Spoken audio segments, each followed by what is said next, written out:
TIFU by suffering through butt zits, folliculitis, for decades for no real reason.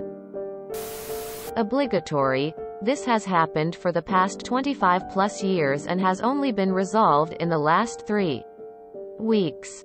Ever since I started hitting puberty, I have always had lots of inflamed whitehead looking things on my butt. 5 to 20 plus at any given time. Of varying sizes. They get worse when I sweat a ton. Particularly while wearing jeans. But they're pretty much always there. For a long time. They made me feel anxious about getting naked.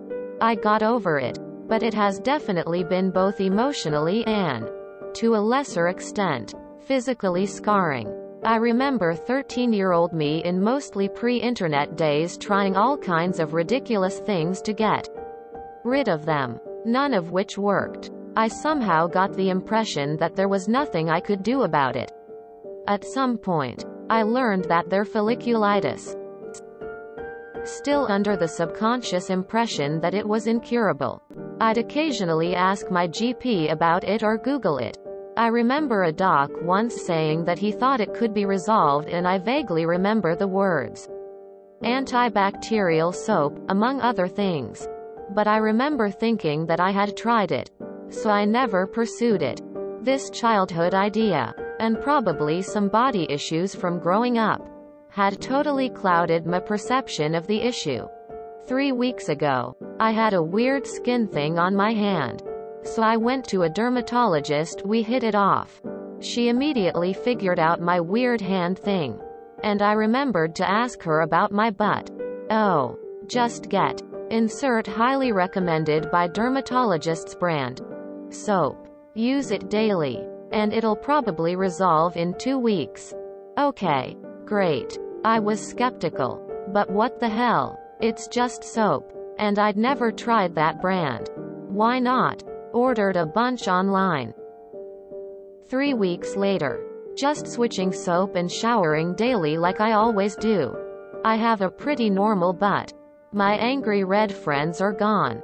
Seriously. 95% plus resolved. What the F and K was wrong with me? I actually know the answer to that. But still. ETA. I didn't want the post to feel like it was shilling for a product. But after multiple requests, I'll mention what worked for me. Cetaphil Deep Cleansing Bar Soap. TLDR. Suffered from folliculitis for several decades. Only learning in my 40s that it's easily curable with certain types of over-the-counter soap. Sometimes the best solutions are the easiest. This reminds me of how I used to get horrendous acid reflux exercising after work. I'd feel awful and barfy the whole time but couldn't figure out how to stop it. To the point where I'd still feel sick from it the next morning. I googled it and tried some stuff that didn't help and just figured I'd deal with it. I asked my GP and she gave me some generally unhelpful advice. Try eating a bigger meal at lunch and a smaller meal at dinner. Did not help lol. And said maybe I should check in with a GI doctor and see if I needed a scope or something. Go to the GI doctor and immediately she's like, try exercising first thing in the morning when you don't have a whole day's worth of food in your system as you're running and lifting. I guarantee it will stop.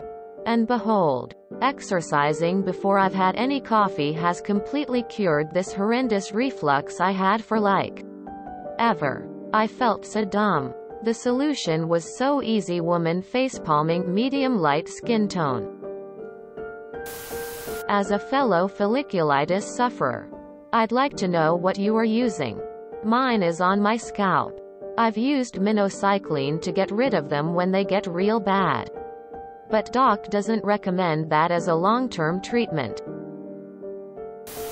I had teenage acne that just never went away until I turned 35 and switched exclusively to Cetaphil products. That shit is magic. Now I have beautiful skin and no scarring. Lots and lots of medical issues are just like this.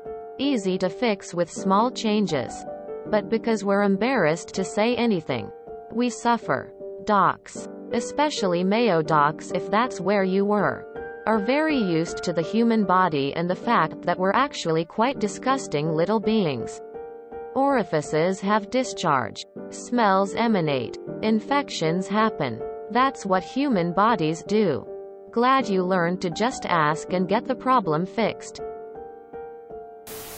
So often we deal with things just because they are normal, even if they're not normal. You got used to it and dealt with it how you learned how. It's wild how often just that is enough not to seek solutions to problems. Brains are fun. I'm so glad you got your butt bumps taken care of.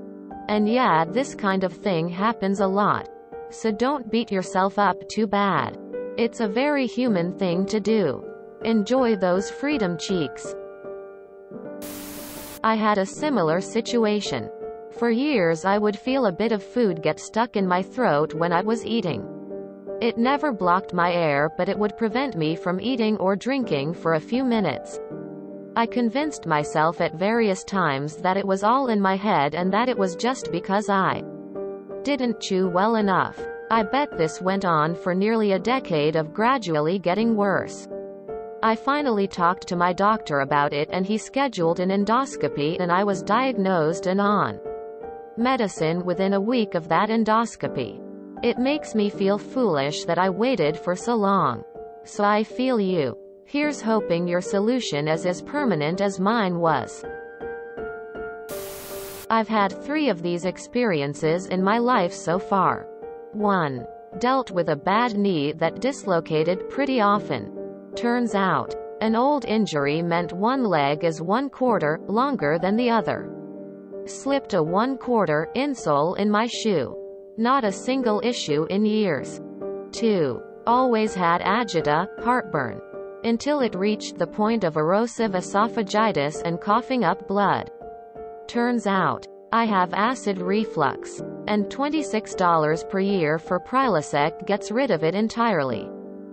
3. I thought gross feet, toenails were just a thing some people have. And itching in summer is normal. Nope. That's athlete's foot. $6 for a can of Tinoctin. And that's taken care of. Point is, it's better to ask your doctor than ignore. Sounds like a bumpy ride. Having worked in healthcare for 5+ years now, I will never be ashamed to say anything to any doctor ever.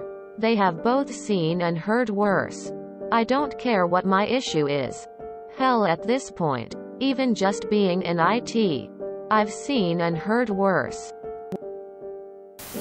I'm 17. Since I can remember, I had a terrible sinus problem that we tried to fix for most my life.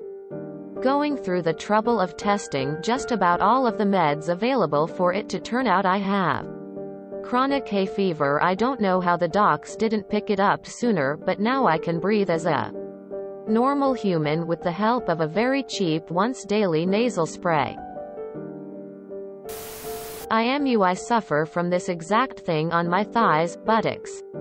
My GP recommended I dry better after showering and wear looser fitting clothes. Neither worked. Hadn't thought of antibacterial soap. Thank you so much for this tip. Similarly, I have had keratosis pilaris on the backs of my arms and the tops of my legs. Exfoliating daily with sulfur soap has almost completely resolved my bumps. I wish someone would have told me about this years ago. Proof you should always pursue medical issues as far as possible before giving up. Congrats op. What is this so-called soap? Asking for a friend. I just want to plug Cetaphil. It literally changed my skin's entire life. Makes my face and body way less prone to breakouts and is safe for the tender bits. I also highly recommend tea tree bar soaps that people use after exercise as well. Those seem to really help. Thank you so much for this post. I've just learned to ignore it because my parents always told me that's just what my skin is like. But it's so itchy and I hate it, so thank you. I shall be trying said soap XXX. This makes me wonder if I should see a doctor about the 2-inch diameter cysts I've been getting for the last 5 years. Once I finally have insurance. Of course. Can I ask you what soap you're using now? You're not the only one. I had these on my inner thighs a lot. Big ones that would form overnight into these massive welts. I'd pop them and they would go away. But it was a constant battle. I mentioned them to several doctors over the years and they just said it was from not showering enough and sitting too much without moving. Well, I had to have surgery in my groin, and for the procedure they gave me some chlorhexidine wash and told me to use the whole bottle and wash the entire area several times. Surgery went well, but in the weeks that followed I noticed I had almost no issues on my thighs. I'd found out that I could have just bought this stuff over the counter years ago and just dealt with it. It comes back now and again. But I give it a wash for a couple showers and it clears right up again. I think I have the same thing on my upper thighs. I just accepted it. I'll have to look into this wonder soap. If you enjoyed this video, please check out our playlists full of similar content. Epic Ericast is like doom scrolling for your ears. Please like, share, and subscribe.